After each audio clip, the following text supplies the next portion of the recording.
President Trump reiterating his threat of a government shutdown, tweeting earlier today, "I don't care what the political ramifications are. Our immigration laws and border security have been a complete and total disaster for decades, and there is no way that the Democrats will allow it to be fixed without a government shutdown." Senate Majority Leader Mitch McConnell responding, saying he hopes to resolve the issue before it comes to that. Here now is John Thune, Republican senator from South Dakota.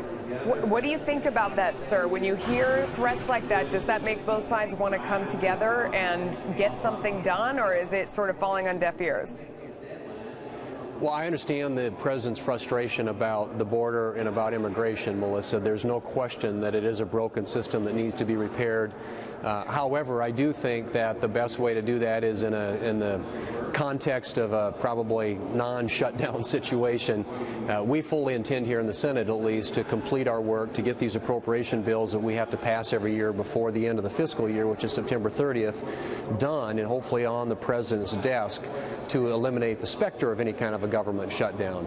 I think the president, as he typically does, it's probably a negotiating tactic, but in the end, I think it's important that we keep the government up and functioning and address the immigration issue in a timely and orderly way. Well, it does seem like, though, with all respect, that the timely and orderly way has passed a long time ago, and that folks are frustrated that this has been such a monster issue, and yet there isn't any sort of coming together on, solving the larger problem. He wants the border wall funded, but then, there are all the other issues with immigration, and frankly, a lot of the American people are frustrated. What could be done to speed up the process?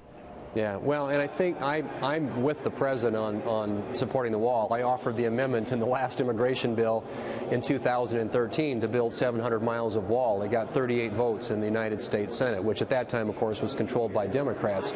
And we did have a debate, as you know, earlier this year. We had a series of votes on different immigration proposals, none of which got the necessary votes to pass.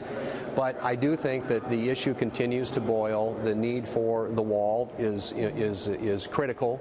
And we want to help the president achieve that objective. But I don't think the best way to do that is by shutting the government down. It just seems to me, at least, that could be very counterproductive, particularly when you're only a month away from an election. Well, I mean, maybe that's one of the motivating factors, is that everybody in power would sort of be punished for something like that, and that would be a motivation for people to work to not get punished.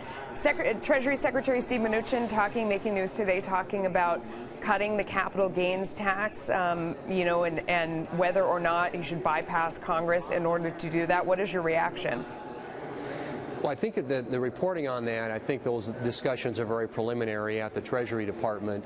But to their credit, the administration is always looking for ways to grow the economy, to create better paying jobs and higher wages for people in this country. And we've already seen the evidence of that. This last quarter, growth was 4.1%. Wages are up this year, 3.5%. Business investments up almost 10% this year.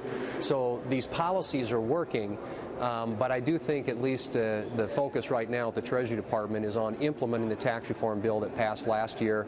The discussions about indexing capital gains maybe happen at some future date, but I know right now they're very focused on getting guidance out about how to implement the tax bill that we passed last year, how to help the American taxpayer, businesses understand how to get the benefit from that tax bill, and to continue to grow this economy and continue to create the types of jobs that we want to see available to the American people. And hopefully you guys can come up with Tax Cut 2.0 to keep it going. Senator Thune, yes. Thank you for your time. We appreciate it.